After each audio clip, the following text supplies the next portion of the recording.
Hey guys, it's Amy at Zoe Beck, and I'm going to do my weekly update for November 14th, 2021. Where is the time going? Although, the week went by so very slowly. It was a long week for me at work. I listened to a lot of audiobooks because the book I'm reading right now is really slow for me to read physically, so I was plowing through audiobooks, and then I got a migraine in the middle of the week, and so I was out one day, and that was just, I mean, it was nice to be home, but also I'm done.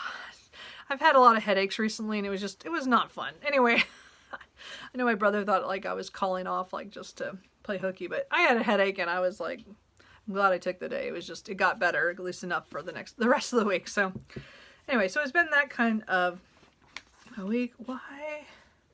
I left a bookmark in here. Anyway, so I'm gonna talk about, other than that, it's just been a normal week. We'll see how it goes this next week.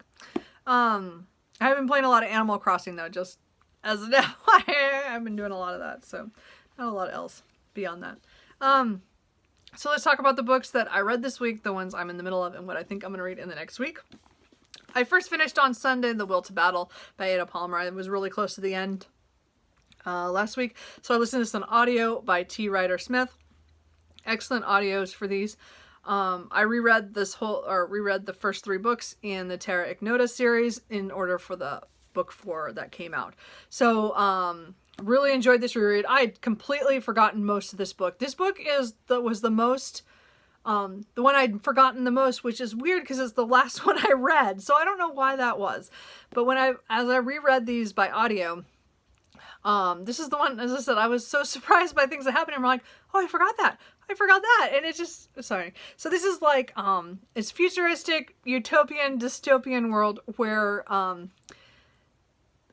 there's a lot of political stuff going on, and, the first book, again, has a very unreliable narrator named Mycroft Canner, who is explaining what is going on in the world and kind of how it leads up to things going to escalate, which by this point in book 3 have escalated, and then especially near the end. And it is very, the twists in here are so interesting. It's very much showing the world's politics have changed in that, because it's like 1450, not 2450.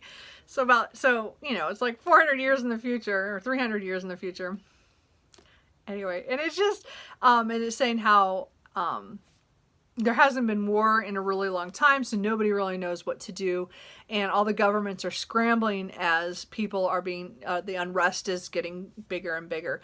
And it's just the way that this book lays out, you never know how it's going. But you know that this is like, it's all coming to an head. And again, this book helped that a lot too. So anyway, I really enjoyed my reread. I'm glad I got this done. I was supposed to do this like in September or October, but I got it done first week of November. And then, oh no, that wasn't the next thing. Sorry. So my iPad might cut out here, as I show this, but, cause I forgot to, charge it last night. But then I picked up, Network. Oh, Jesus. This is my day. Network Effect by Martha Wells, which is book 5 in the Murderbot series. This came in from my library on audio by Kevin R. Free. And this was just so much fun. I really, really enjoyed this. I'm not doing so good here.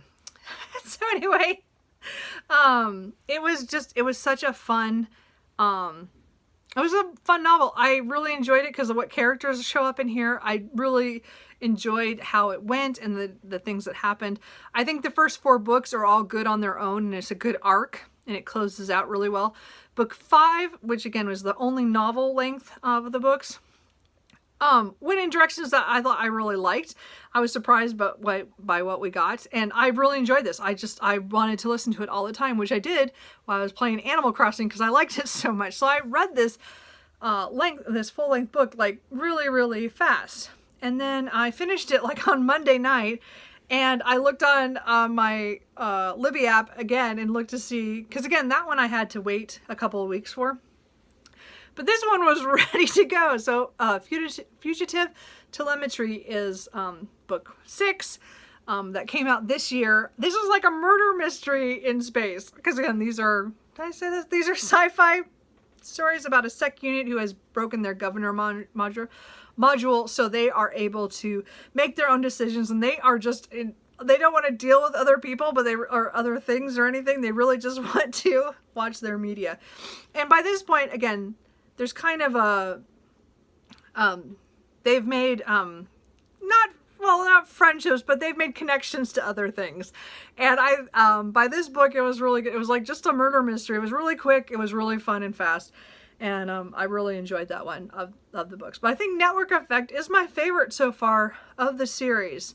I mean, except for the first one's really good for the introduction, but I don't know. I really enjoyed those. So that was kind of a whim to be caught up on that series. So I caught up on that series. And then I continued my Sherlock Holmes series I listened to the Stephen Fry audiobook that I have that has all of it. So I'm working through those. So the one in this book, the first section, is Hound of the Baskervilles. So that is a reread for me. So some of these I've read and some I've not. I'd read the first two novels, and I'd read The Adventures of Sherlock Holmes and Hound of the Baskervilles when I was a kid. And then over the years, I think I've read a couple stories from memoirs, but I never finished that one. So when I read that in September, I think it was end of September, I listened to that. A lot of those I had not read, and I definitely had not read the final, is it The Final Problem? Anyway, so where Sherlock Holmes dies. So, but this is, again, Hounds of the Baskerville kind of goes back in time. He wrote this in 1901 to 1902. So it's not quite Victorian, but it takes place in Victorian times. So anyway, I picked that up because I wanted to reread that for so long, and I didn't remember a lot in it. So it was really good. I mean, I remembered the end, but I didn't remember how we got there or anything. So it was really good. So I did listen to that. So the rest of this book has what I still need to read. But I picked up right after that The Return of Sherlock Holmes, which again shows how he comes back, and then some of the cases that happen after that. And so again, these were published in like 1905 and stuff, but they're from, I think the years are 1887 and some around that time period. So that's kind of interesting because again, it's looking back at those years. And these stories, that collection was ones I didn't remember any of them. I think the only one that was kind of familiar was The Six Napoleons and maybe The Dancing Men. I kind of remembered that one too, but not. I didn't remember how it turned out. The Six Napoleons was the one I remembered the most. So I've either read it or I saw a show or what do you want to call it? What do you call it? An adaptation of that of some sort. So anyway, so I have finally finished this whole section so I have the whole Sherlock Holmes in this bind up. This one is finally done. It's been on my currently reading like since 2017. 2017 or 18. I can't remember what year I started my reread. And so now that's all done. So now I just have, I have Valley of Fear, The Valley of Fear, His Last Bow, and the Case book of Sherlock Holmes. So I have 3 more sections left. Again, I'm still going to be listening to them from Stephen Fry. None of those I have ever read before. So I'm hoping to do those next year. I don't think it's going to happen this year. And then I last night finished the Heroines Journey by Gail Carriger for writers, readers, and fans of pop culture. So this I was reading for Nonfiction November. That is put on by Book Olive. I haven't read much nonfiction. I just got into my sci-fi and Sherlock Holmes mood this last week. It's been a weird November, I must say. But this is one I picked up just before November started. I got a little jump start, and then I set it down to read other things. But I'm glad I came back to this. I wanted to read this for National Novel Writing Month as well. So I'm doing NaNoWriMo. And I'm on track. So I did my words for today. So I'm on track into day 14. I'm just under 24,000 words. So I'm close. Anyway, tomorrow I'll be halfway.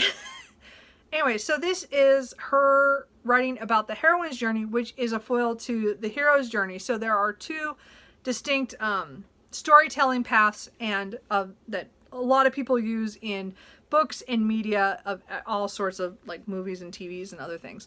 So this was really fascinating because the journey that is called the Heroine's Journey is actually a journey that I do remember kind of studying, but not knowing a name to. But I also more recognize it in other books that I have read, or even stuff that I've written myself and not even known that I was like plotting to something that I had read in other things. So the hero's journey is very much a solitary journey of one person going on this journey and their trials and tribulations and kind of things, and how it ends and how it goes. And then the heroine's journey is another take in doing things in a different way, and certain decisions are made differently, but also this one is much more focused on building a team or getting information and, you know, cultivating what you have and what you need to get what your goals are. And I think it was really fascinating to see this because it is something that the books that I read a lot of and enjoy, genre fiction, a lot of them are actually the heroine's journey. And I would never have guessed that, you know, that they weren't the hero's journey, because I think I always figured it was just an offshoot of the hero's journey. And they're very distinct on what, you know, what constitutes which is a hero's and a heroine's journey. There are books and movies out there that do actually cross over, and there are ways to do that. It's just very rare that they actually work out, I guess. Usually it's very much one or the other. Although you can have people who have the heroine's journey in your book, and then also there's one who's the hero doing their journey. And that was very interesting to see how you can mix them by, you know, what your characters, it's what journey are they on and how they're related to the other characters in the book. I thought this was really good. I think I'm definitely going to use this as a reference. I think there are some things in here that I just did not expect that I could do, or that I was already doing and didn't realize where I'd gotten that. But again, it just depends on the kind of genre you're going for and what expectations readers are going to have for those. So that is an interesting point, is to watch for that. So I thought this was really good. I definitely learned a lot, and I really highly recommend this for writers, especially of genre fiction, just because I think anybody who even is a really big reader who notices stories and how they go, I think this was really fascinating. And I'm glad that she wrote it. And again, Gail Carriger is one of my favorite authors. The Parasol Protectorate is one of my favorite series. And I definitely need, next year I'm going to get back and finish some of her other series that I own everything, I just haven't read it. So I'm going to definitely be going back to that. And again, I was going to do that anyway, but this reminds me that I need to do it quicker than I have. But this is really good. I really recommend this. As I said, as a writer, I found it fascinating, and I'm just so glad I read that. And again, I bought it on ebook when it came out. I think it came out last year, and I didn't. To me, I needed it physically, and I think I'm gonna go back and make notes and highlight some things. Or tab things that I want to look back at. I just didn't take the time to do that, especially yesterday when I was just trying to finish it, and I'm just so glad it was so good. Anyway, so let's talk quickly about the books I'm in the middle of. One of them I'm not sure I'm going to keep reading is The Spindle Splintered by Alex E. Howell. I don't know how you say that. Sorry, my brain and my mouth is not working together today. This is the first book in like a splintered fairy tale kind of series. I can't remember what exactly it's called. So it's a Snow White. It's not White. It is a Sleeping Beauty retelling about a young woman named Xenia who is terminally ill, and she's not expected to live another year. So on her 21st birthday, her friend gives her this party, and it's Sleeping Beauty inspired because that was her favorite fairy tale as a kid. And her friend even brings up a spinning wheel and puts it in this puts it up, and then she pricks her finger on purpose to kind of, just see, and then she gets transported to another world where she meets another princess who also is supposed to prick the finger, and again didn't because she showed up, and then it's their adventure of what they're gonna do to try to get everything to solve itself. But it's a little more complicated than that. I'm just trying to be, I don't know. So my problem with this is that, again, it's very much modern in the way that, again, the 21-year-old Xena, however she says her name, she has a cell phone and she's able to contact her friend who she just disappeared on. And that's a cool little tech thing. But I don't know, I think the story, my problem is that because she knows the story of Snow White, she thinks she knows what to do on this adventure they're going to go on. And I'm rolling my eyes where I stopped. It was really ridiculous. And I'm not sure I'm going to continue. I'm 47 pages in of 119. I don't know. So that's a kind of iffy. I'll decide this week if I pick it up again, I will read it. I picked it up one day and then I read a little bit, put it down, and then I read quite a bit one other day, and that's as far as I got, was 47 pages, and then I just haven't picked it up again. I don't know, if you guys read it, let me know what you think. My next audiobook is going to be Liar, Tempter, Soldier, Spy, The Four Women Undercover in the Civil War by Karen Abbott. I have this on audio from on my Libby app. I checked it to see if it was there, and it was available after I finished The Return of Sherlock Holmes. So this is the next one I'm going to read. I only read like 18 pages before I got home from work, and then I didn't listen to anything since then on Friday. This is a book that my dad and I bought together, I think 3 years ago.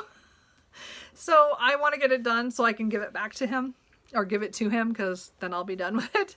So so far we're following, learning about some women right as the Civil War begins and their hardships and stuff. So like one of the two that we've so far been introduced to, one is someone's posing as a male to be in the Union Army. She has been posing as a man for several years to get away from a bad family situation. Another woman is, she's actually, I would say she's like 17, and she's used to getting her own way, and she's on the Confederate side, and some Union soldiers have come to take over the town, and they harass her family, and then she takes action. And so I'm not sure what's going to happen after what I just read. So, or I listened to. So anyway, we'll see, because I didn't really like her all that much, and then I'm like, oh, that went in a way I didn't expect. So we'll see. So this book, I mean, again, it's about 430 pages. I think it's about 15 hours on audio. I think when I listened to it at 1.5, so it'll be just over 10. So anyway, this will probably be what I'm listening to all week. And then the book that is slowing my reading down, but I'm really enjoying it, is Perhaps the Stars by Ada Palmer. This is book 4 in the Terra Ignota series. This just came out. I was the first one in my library to get it. I need to read this. But this book is taking me forever. I can only read like 30 pages a day. It's so dense, and so much happens on a page. I mean, these pages are big, but look, there's just so much text. Like, it's just, well, I go to that one. But like, it's solid reading. Like, there's dialogue in there, but there's just not a lot. So there is a lot of information of stuff that's culminating from the other books and how we get to this point. And then this is the end book. So this is huge. We've been waiting 4 years for this. I'm so excited to have it. And I'm going to read this, as I said, the next couple weeks. So I have it until the 27th from my library. So I have to read at least 33 pages a day to finish it. So hopefully I can read a little bit more. We'll see what happens. But this is, I mean, it's so good, but I just can't read too much of it at a time. It's just so dense, and so much happens, and it's just mind blowing. I'm really, really enjoying this, and I totally recommend the series to everybody. Because, I mean, not to everybody, to people who wouldn't mind a dense book, I guess, about political stuff, but historical stuff and utopian. It's very interesting. I don't know how to explain it. It's horrible. It's a great story. A great thing. And then I just want to really quick talk about the 2 books that I will probably start this week. I guess 3. Hold on. So tomorrow I'll be starting the read along with the Fall Into Reading Challenge by Tea and All the Books, Angie at Literary Labors, Rainy Day Reads, and Cozy Reader Kelly. For that, I'm really not doing very well on my bingo board. I picked the small board, but I've not read very many things outside of certain genres in the last couple months. I'm not doing so well. But this one I can use for mystery, so hopefully I'll get this one done.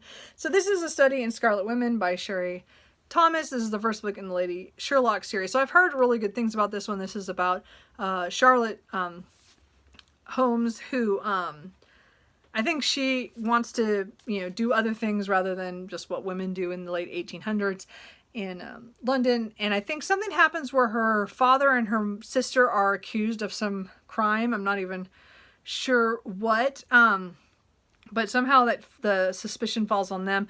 And so she takes it in her head to, figure out the crime, I believe. I don't know. That's all I know. I have tried this once before, and I only read like 10 pages. I didn't feel it that day. I think I tried it for March Mystery Madness, either this year or last year. I can't remember. But anyway, I've been wanting to try to get to this series. I've heard about it.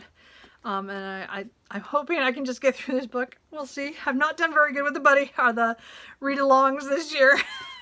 Doing very good on that. So I want to read that. I forgot to load it on my iPad that's probably dead now. I am going to read today Magic Stars, which is book 8.5 in the Kate Daniels series by Alona Andrews. This I'm reading, this year I've been reading the whole Kate Daniels series with Tia and all the books. And this is our little novella. It's like 64 pages, 65 pages, something like that. 64 or 85. I don't remember. It's really short, so I'm going to read that today. It's just the next novella in the series, and hopefully in another week we're going to read book 9. So again, the Kate Daniels series is urban fantasy about alternative Atlanta where magic comes and goes, and when magic is up, all magic, you can use magic a lot, and then there's no technology, and then when the magic's down, technology will work.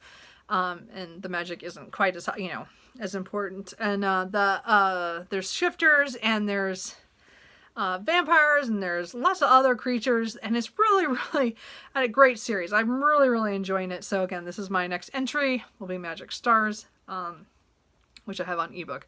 And then maybe I might get to another little nonfiction, The Hummingbird's Gift. Wonder, Beautiful, and Renewal on Wings by Cy Montgomery. I won this in a Goodreads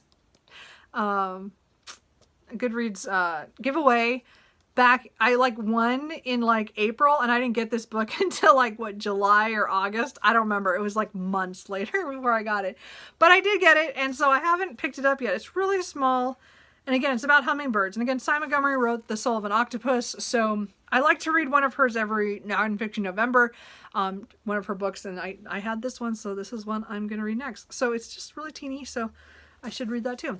So those are all the books that I've read and what I'm going to read. Anyway, it's going to be, we'll see how it goes. As I said, I have, for Perhaps the Stars, I'm having trouble holding in the hardback book with my hands. And it could just be because I'm playing Animal Crossing a lot too, that I'm using my hands differently.